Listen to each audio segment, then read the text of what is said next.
Chartered की पाठशाला में आपका स्वागत है। और आज हम डिस्कस करने जा रहे हैं इंटरनल ऑडिट्स का टॉपिक। इंटरनल ऑडिट सेक्शन 138 हमारे सब्सक्राइबरों की और जो बच्चे हैं सीए कर रहे हैं, सीएस कर रहे हैं, सीएमए कर रहे हैं, उनका बहुत एक अच्छा सा डाउट चल रहा था। तो उन्होंने मुझे कमेंट करके बोला कि इंटरनल ऑडिट्स होती क्या है और ये मतलब ये क्यों एप्लीकेबल है और क्या कंपनियों को क्यों कराना ज़रूरी है। ये सभी बातों को उनका मन में जो डाउट था वो हम इस वीडियो को में क्लियर करने जा रहे हैं और उनकी जो रिक्वायरमेंट थी उसको भी फुलफिल करने जा रहे हैं। तो आपको इसी तरीके का कोई भी अपडेट या कोई भी नॉलेज का टॉपिक चाहिए तो मैं कमेंट करके ज़रूर बताना, हम उस पर वीडियो अपलोड कर देंगे अपने चैनल पे बना के और जितना नॉलेजेबल कंटेंट है आपको प्रोड्यूस कर देंगे।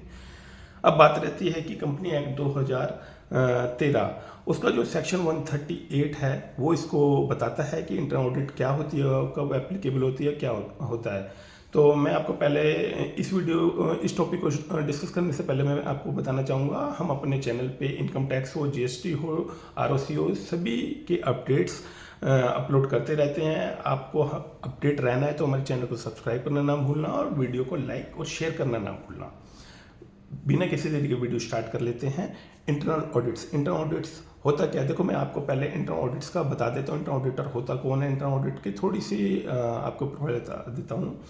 एक्चुअली में क्या है कि कुछ कंपनियां हैं, लिस्टेड है, प्राइवेट लिमिटेड। अगर मैं बोलूँ प्राइवेट लिमिटेड वाली कंपनी, उनको कुछ लिमिट दी गई है कि अगर वो एक लिमिट कुछ कंडीशन है वो फुलफिल कर देते हैं तो इंटरनल ऑडिट उनको ऑडिटर रखने की रिक्वायरमेंट पड़ती है, कंपलसरी इंटरनल ऑडिट करानी पड़ेगी और डिपार्टमेंट को उसकी रिपोर्ट फाइल करनी पड़ेगी। तो एक्चुअली में क्या है कि कंपनी का एक तरीके से जो भी इंटरनल वर्किंग होती है, चाहे वो बुक्स ऑफ अकाउंट हो, चाहे वो फाइनेंशियल हो, नॉन फाइनेंशियल ऑडिट हो, वो अपने एक किसी पर्सन से कराते हैं, चाहे वो प्रोफेशनल नॉट प्रोफेशनल है।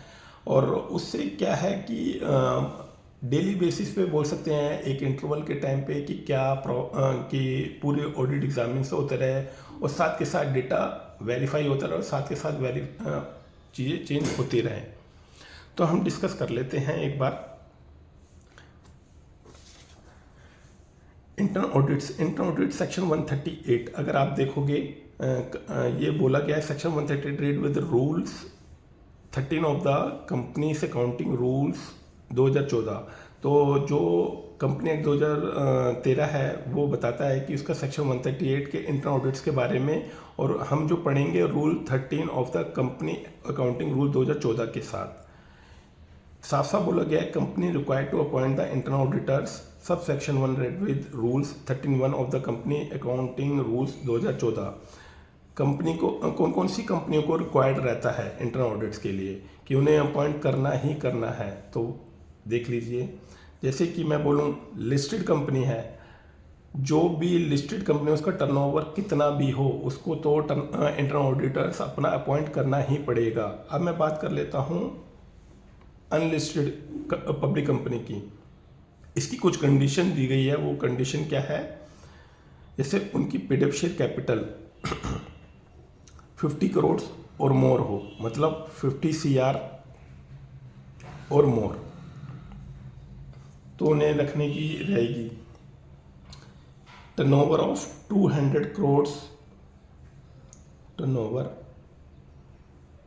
200 CR और मोर, outstanding loans and borrowings from the bank and financial institutions 100 CR or more, 100 CR or more, outstanding deposit of 25 CR or more।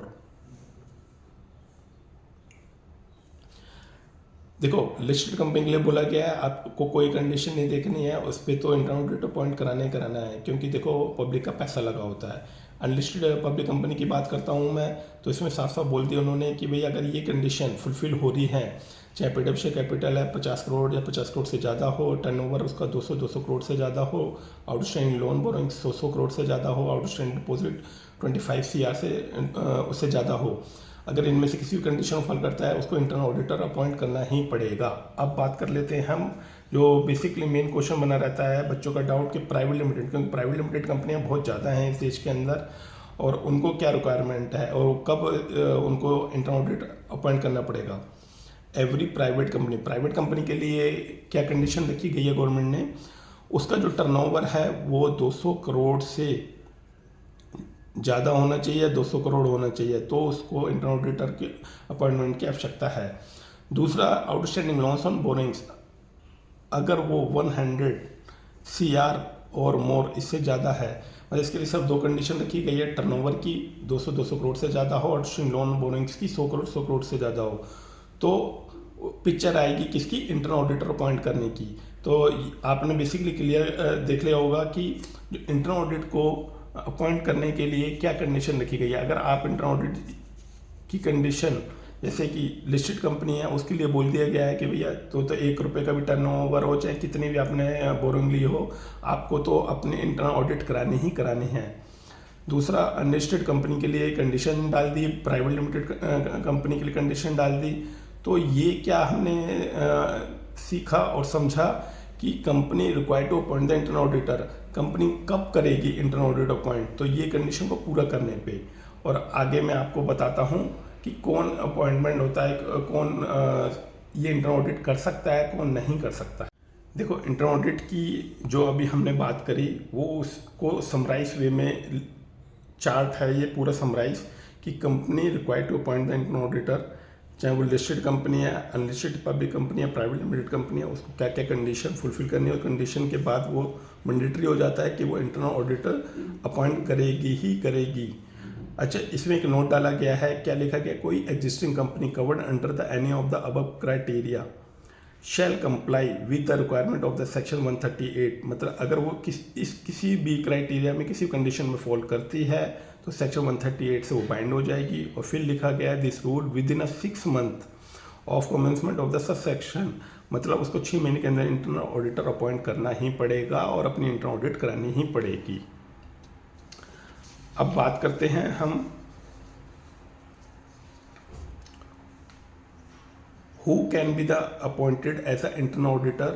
Subsection 1 read with the rules 13(1) of the Company Act accounting rules से, मतलब internal auditor कौन appoint हो सकता है, क्या बाहर का ही व्यक्ति या कोई प्रोफेशनल होगा या कोई भी हो सकता है, वो डिस्कस कर लेते हैं। CA मतलब चार्टर्ड अकाउंटेंट इंटरनल ऑडिटर बन सकता है कंपनी का। दूसरा, कॉस्ट अकाउंटेंट भी बन सकता है जिसको CMA बोलते हैं हम। सच अदर प्रोफेशनल CSV बन सकता है। सच अदर प्रोफेशनल्स में be decided by the board of the conduct the internal audit of the functions and activity of the company.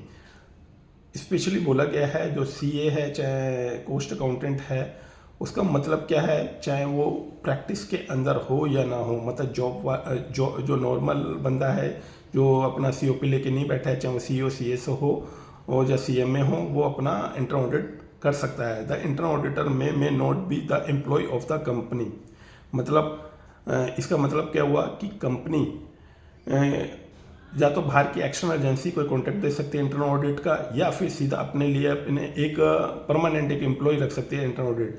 तो आपका बच्चों ये डाउट क्लियर हो गया कि एक्चुअली में चार्टर्ड अकाउंटेंट जो CA है वो प्रैक्टिसिंग CA ही इंटरनल ऑडिट कर सकता है, नहीं, आप सीधा कंपनी के एम्प्लॉय बन के भी उनकी इंटरनल ऑडिट कर सकते हो या वैसे भी उनका प्रोजेक्ट हायर कर सकते हो। कॉस्ट सर्विस कॉस्ट जो कॉस्ट अकाउंटेंट है, कॉस्ट अकाउंटेंट भी बिना प्रैक्टिस सर्टिफिकेट के अपना इंटरनल ऑडिट कर सकता है, और अदर प्रोफेशनल भी।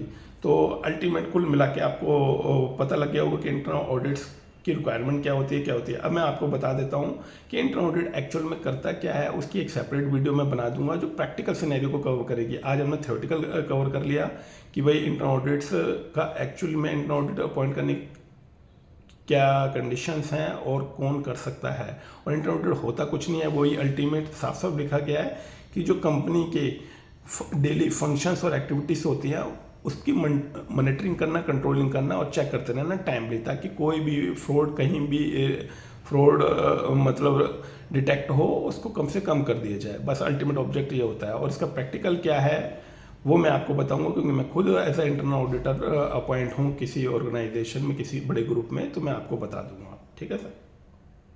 और वीडियो अच्छी लगी हो तो प्लीज़ इसको लाइक करना ना भूलना, शेयर करना ना भूलना।